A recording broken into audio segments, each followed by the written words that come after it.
네, 12월 임시국회가 내일 열립니다. 긴급 현안 질문으로 시작돼 한 달 동안 진행이 되는데요. 핵심 쟁점인 정윤회 문건 사건, 그리고 공무원 연금 개혁, 또 자원외교 국정조사 등 사안마다 여야 간의 치열한 공방이 예상됩니다. 전문가와 함께 연말 정국과 관련해 얘기 나눠보겠습니다. 장성호 배재대 교수, 이종훈 정치평론가 함께했습니다. 안녕하세요. 네, 안녕하세요. 안녕하세요. 네, 일단 정윤회 문건 사건에 대해서 얘기를 안 할 수가 없죠. 네. 아무래도 핵심 쟁점이 되지 않을까요? 어떻게 보시나요? 네, 일단 긴급 현안 질문이 이번에 임시국회 초반에 네. 들어가게 된 가장 큰 결정적인 계기가 그 건 아니겠습니까? 네. 그래서 이제 그 건과 관련해서 여야가 아마 치열하게 공방전을 펼칠 것으로 이렇게 예상이 되는데요. 네. 여야의 지금 관심 사항이 조금 차이가 있죠. 새누리당 같은 경우에는 그렇죠. 검찰 조사가 진행 중이기 때문에 일단 이 건은 검찰 조사 결과를 지켜보자 이런 네. 입장이고, 또 그 내용과 관련해서도, 수사 내용과 관련해서도 일단 문건 유출에 지금 초점을 더 맞추지 네. 않을까 이렇게 예상이 됩니다. 청와대도 물론 이제 그쪽에 더 관심이 네. 있죠. 그 반면에 야당 쪽에서는 이제 문건의 그 내용, 그러니까 정윤회 씨가 실제로 국정 개입을 했는지, 또 십상시 회동 그런 것들이 실제로 있었는지, 네. 그 부분과 관련해서 공격을 좀 하지 않을까 이렇게 지금 예상이 되고 네. 있습니다. 네. 지금 평론가님께서는 이렇게 네. 두 가지를 나눠서 얘기하셨거든요. 그러니까 여당 같은 경우에는 일단 좀 지켜보자는 입장이고, 야당 같은 경우에는 빨리 국정조사를 하자 이런 입장이라고 이제 얘기를 하셨는데, 이게 정치권에 어떤 영향을 미칠 거라고 보시나요? 12월 마지막 임시국회, 지금 벼락치기 공부를 해야 될 시기 아닙니까? 국회가. 국회에서 공부라는 것은 서민 입법을 마지막 해서 또 개혁 입법 같은 것을 국회에서 서포트를 해줘야지 내년 1월 1일부터 네. 정부가 국정 운영을 정상적으로 할 수가 있을 텐데, 네네. 사실 이 찌라시 같은 이런 얘기, 실체 없는 얘기죠. 네. 물론 이 실체 없는 걸 지금 밝히기 위해서 검찰에서 노력을 하고 있지만, 네. 이런 것들이 임시국회 전반을 지배를 한다는 것은 우리 국회가 앞으로 할 일을 간과할 수밖에 없는 네. 그런, 결국은 피해가 우리 국민들한테 올 수밖에 없다. 네. 여기는 여러 가지가 있습니다. 여야, 특히 야당의 경우는 내년 28 전당대회 때 과거 같으면 집권 2년차 정도면 집권 여당 대통령 측근들의 부정부패 사안이 나왔었는데, 네. 지금은 그런 것이 없지 않습니까? 네. 그렇기 때문에 야당이 정부 여당을 상대로 해서 선명성 경쟁을 할 수 있는 소재가 지금 이 정윤회 사건, 이거 하나밖에 없습니다. 네. 그렇기 때문에 지금 야당에서 실체 없는 이것을 가지고 지금 계속 물고 늘어질 가능성이 있고, 네. 그래서 이것은 결국은 28 전당대회 때 야당의 전당대회가 끝나면 이것이 이제 어느 정도 수그러질 것이고, 그때까지는 이것이 지속되리라고 봅니다. 네. 지금 얘기 중에 일단 방금 들어온 소식 먼저 전달을 해드리겠습니다. 그 최모 경위의 부검 소식을 조금 전에 전달을 해드렸었는데, 그 가족들이 오후 5시 반에 그 유서 내용을 공개하기로 했습니다. 당초 경찰에서는 스프링노트 14장 분량의 유서가 발견이 됐지만 가족들이 거부했기 때문에 내용을 공개를 할 수 없다, 이런 입장을 밝혔었는데요. 아내 측에서 공개하기로 하고 명일동 성당에서 공개하는 기자회견을 열 예정입니다. 당초 그 최경희가 그 검찰 수사로 인해 부담을 느끼고 스스로 목숨을 끊은 것이 아니냐, 이런 얘기가 나왔었는데, 그 유서 내용을 통해 정확한 그 자살 경위가 나올지 주목이 됩니다. 저희가 준비가 되는 대로 현장 연결해서 자세한 내용 전해드리겠습니다. 네, 다시 얘기를 나눠보겠습니다. 지금 정윤회 문건 관련해서 얘기를 나누고 있었는데, 네. 이 문건 관련해서 박지만 이지 회장도 검찰에 출석을 하라, 이렇게 검찰에서 통보를 했거든요. 네. 어떤 얘기를 할 걸로 보시나요? 그러니까 검찰에서는 지위 고하를 먹는 성역 없이 수사를 완벽하게 해야 됩니다. 그리고 정윤회 씨와 박지만 이지 회장과의 관계에서 과거에 미행을 했다 안 했다 그거 가지고 지금 네. 고소건이 있지 않습니까? 네. 그래서 정윤회 전 비서실장 같은 경우는 이것을 그럼 실체가 있으면 공개해라. 근데 박지만 이지 회장이 지금까지 공개를 안 하고 있는 사안이기 때문에 네. 비록 대통령의 동생이지만 이것이 앞으로 계속 찌러시라든가 루머 스타일로 계속 퍼지면 네. 국정에 커다란 어떤 장애물이 될 가능성이 상당히 많습니다. 그렇기 때문에 내일 검찰에 나와서 미행과 관련된 사안이라든가 본인이 알고 있는 모든 것을 전향적으로 마지막으로 모든 것을 다 저는 검찰에서 공개를 할 필요가 있다고 봅니다.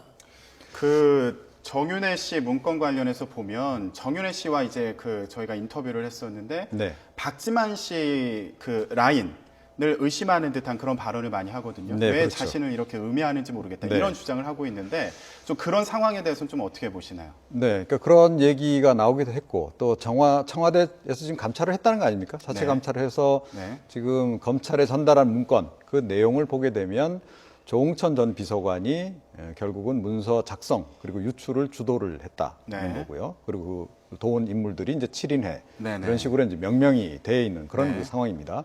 그 실체가 과연 있느냐 없느냐 좀 논란이긴 한데 지금 그런 네. 상황이고 조홍천 전 비서관이 만약에 개입을 해서 직접 개입을 해서 문건 작성 그리고 유출을 주도했다라고 전제를 한다면 네. 조홍천 전 비서관이 개인적으로 특별히 그래야 될 동기가 별로 없거든요. 네. 그러니까 결국은 박지만 전 회장하고 가깝기 때문에 박지만 전 회장이 그 배우일 가능성 그것에 대해서 지금 계속 지금 이제 얘기가 청와대 쪽에서 흘러나오고 네. 있고 그런 상황이기 때문에 네. 박지만 회장이 이제 출석을 하게 되면 그 부분에 대해서 좀 해명을 요구받을 가능성이 좀 있지 않나 네네. 이렇게 생각이 되고요. 네. 그 건 말고 지금 정윤회 씨하고 또 다른 건이 지금 걸려 있지 않습니까? 미행 사건 네. 말씀하신 거죠. 그러니까 정윤회 씨가 이제 미행을 했고 그 예. 관련해서 그 미행한 사람 잡아서 뭔가 이제 뭐 받았다는 거죠. 네네. 문건을 받았다는 거고 네. 확인증을 일종의 확인증을 받았다는 거고 그것을 이제 공개할지 말지 여부가 이제 네. 아마 이번에 이제 판결이 나지 않을까 이렇게 여겨지는데 네. 박지만 그 회장의 그동안의 행보로 봐서는 사실은 누나한테 가능한 한 지금 해가 안 가도록 지금 굉장히 그 조심스러운 그런 그 행보를 많이 보이고 있어서 과연 그것을 공개할지 아니면 본인이 그냥 다 안고 갈지 그건 좀 네. 지켜봐야 될 것 같습니다. 네. 아무래도 그 박지만 회장과 정윤회 전 그 실장의 관계에 대해서 의혹이 많은 만큼 그 부분에 대해서 집중적으로 캐묻지 않겠냐. 그렇죠. 아무래도 예. 그렇게 이제 예상을 해볼 수 네. 있는 것이고 청와대 문건 내용과 관련해서 지금 그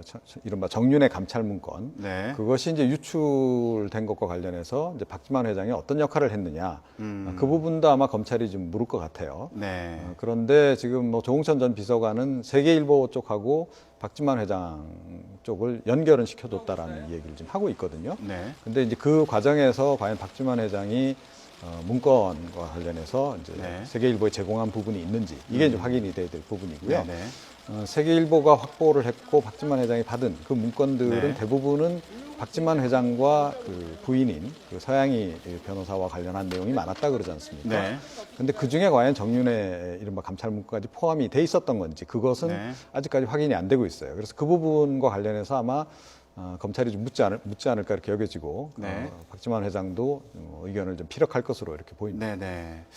네, 지금 말씀 중에 청와대 문건 유출한 혐의로 그 검찰 수사를 받다 스스로 목숨을 끊은 그 최모경의 유서와 관련된 그 내용이 지금 먼저 전달해 고인의 드리도록 명복을 하겠습니다. 빕니다. 네, 현장 화면 보시겠습니다. 네, 지금 잠시 영상에 문제가 있었는데요. 네. 유족들이 기자회견을 열고 그 유서에 담긴 내용을 공개할 예정인데요. 아직 현장이 준비가 안 된 것으로 보입니다. 사과 말씀드리고요. 저희가 준비되는 대로 전달해드리도록 하겠습니다. 계속 얘기를 좀 나눠볼게요. 네. 그 야당에서는 이 비서관 그 3인방 있지 않습니까? 네. 그 3인방과 그리고 김기춘 청와대 비서실장이 물러나야 된다. 네, 물러나야 된다. 이런 주장을 또 하고 있거든요. 네. 이거에 대해서는 좀 어떻게 보시나요? 뭐 야당만 주장하는 게 아니고 지금 주요 언론들이 다 그런 이제 그 논설들을 내놓고 있지 않습니까? 이제 그 주장의 배경은 이렇습니다. 어찌 됐건 이 세 사람이 관련이 지금 돼 있는 부분이 있고요. 문건 내용에 네. 이제 포함이 돼 있는 그런 부분이 있고 네. 문건 내용이 사실이 아니라고 전제를 하더라도 일단 문건이 그 만들어졌고 그 문건이 밖으로 유출돼서 보도까지 된 것은 이게 사실로 확인이 되지 않았습니까? 네. 그것과 관련해서 어찌됐건 의혹이 일고 있는 상황이기 때문에 네. 그것과 관련된 그 핵심 인물들은 사실은 직위해제를 시켜서 검찰이 좀 더 객관적으로 수사를 할 수 있도록 해주는 것이 맞는 거죠. 네. 그런 부분에서 지금 이제 바깥에서는 그렇게 요구를 하고 있는데 아직 청와대에서는 그와 관련한 움직임이 이제 없는 상황이고요. 네. 최근에 이루어진 그래서 감찰과 관련해서도 결국은 3인방이 배후에서 영향을 미치지 않겠냐.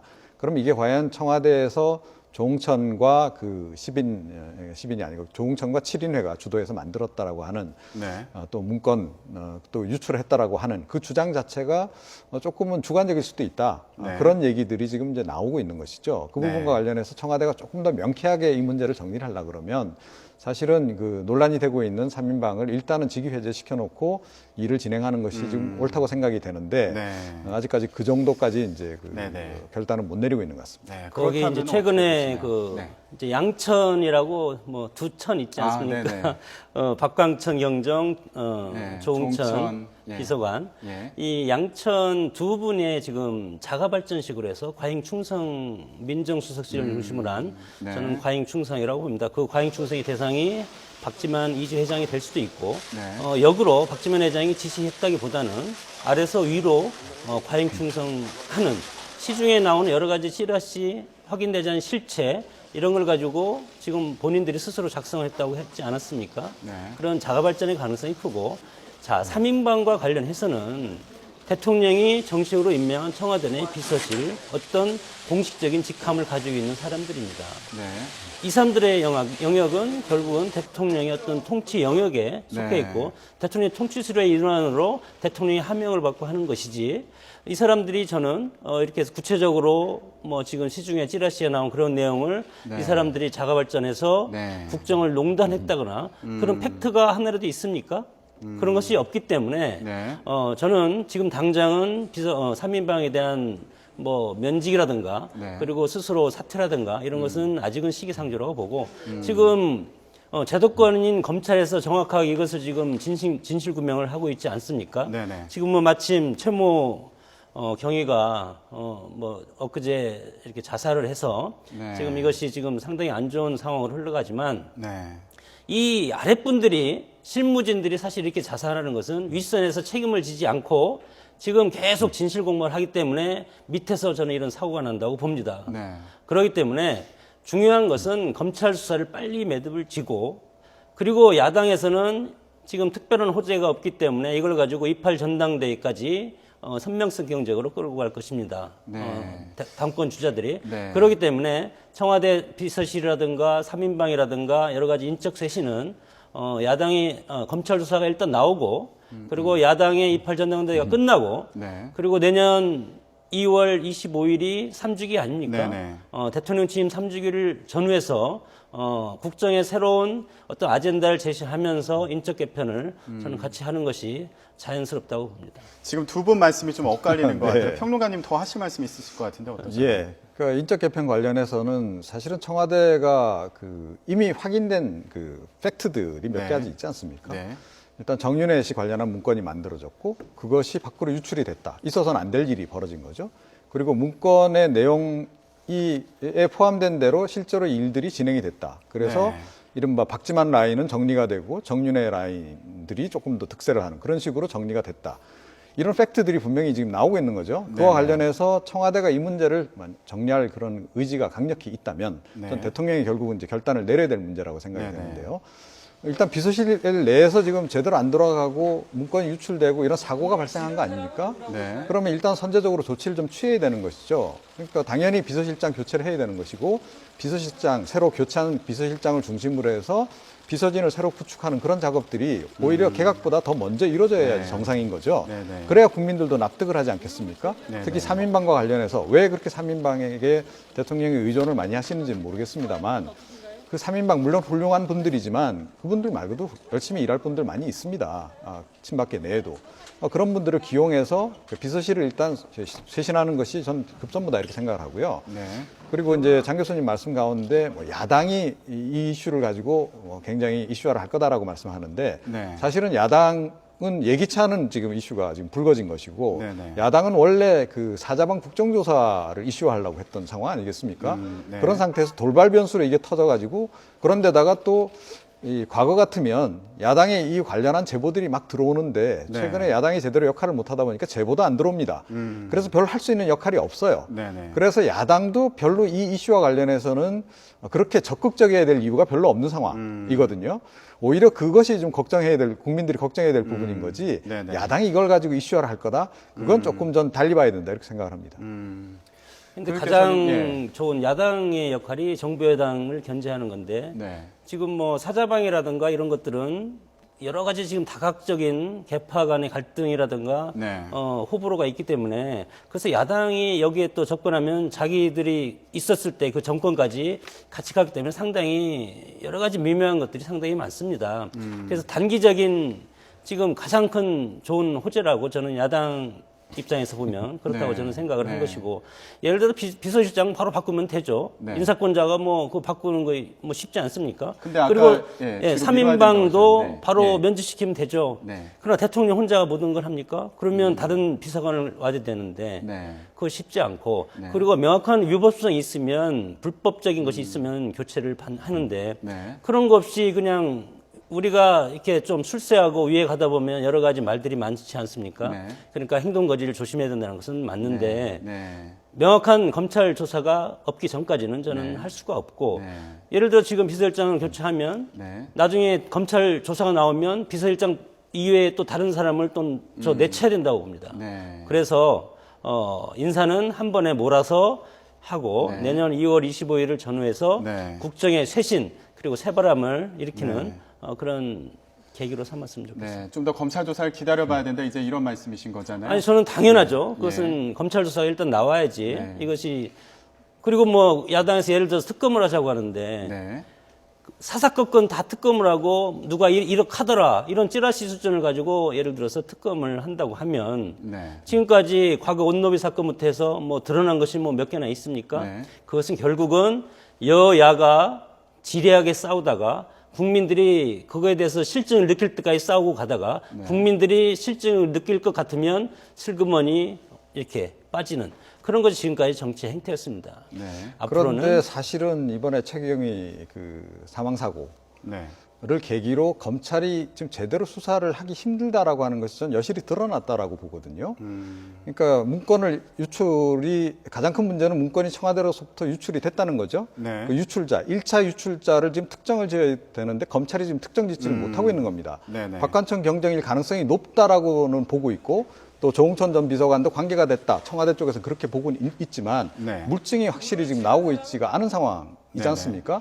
그러다 보니까 지금 1차 유출자는 규정을 못한 상태에서 검찰이 지금 2차 유출자, 경찰관들이 두 사람이 유출했을 것이다 라고 전제를 하고 그 두 사람에 대해서 영장 청구를 했는데 법원에서는 무슨 얘기냐. 네네. 1차 유출자도 확인 안 된 상태에서 2차 유출자를 이렇게 특정 짓는다는 게 말이 안 된다 그래가지고 기각시킨 네네. 거 아니에요? 네. 그래서 그런 상태에서 지금 그 당사자 가운데 가장 의심을 많이 받던 유출 혐의가 짙다고 봤던 그 최경희가 지금 억울하다 그러면서 자살한 거 아닙니까?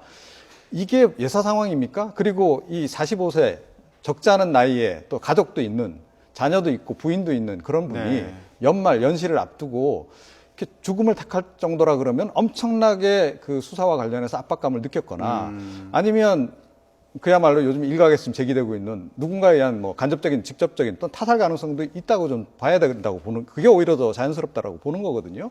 자, 이런 시각들이 일각에 분명히 지금 존재하고 있고 그렇기 때문에 검찰도 심지어 검찰 내에서도 이 네네. 수사는 굉장히 부담스러운 겁니다. 네, 알겠습니다. 자, 예, 그렇기 때문에 저는 당연히 이 건은 네네. 특검으로 가야 된다 이렇게 자, 생각합니다. 그 법원에서 그러면- 구속영장을 예, 예. 기각했다는 것은 지금 이분들이 혐의가 없다고 해서 기각한 것이 아니고 네. 찌라시 같은 수준의 것을 법원에까지 가서 이게 사실이 아닌데 이걸 가지고 이 사람들을 처벌할 수가 없다는 구속할 필요가 없다는 것이지 네. 찌라시 내용을 네. 가지고 한다는 것이 저는 70%라고 봅니다. 예, 알겠습니다. 아니, 그게 오늘 아니고요. 말씀은 여기까지 듣도록 하겠습니다. 잠시 뒤에 저희가 또 그 가족들 얘기를 들어볼 테니까요. 네. 오늘 그 정치권 관련 소식은 여기까지 듣겠습니다. 네, 감사합니다.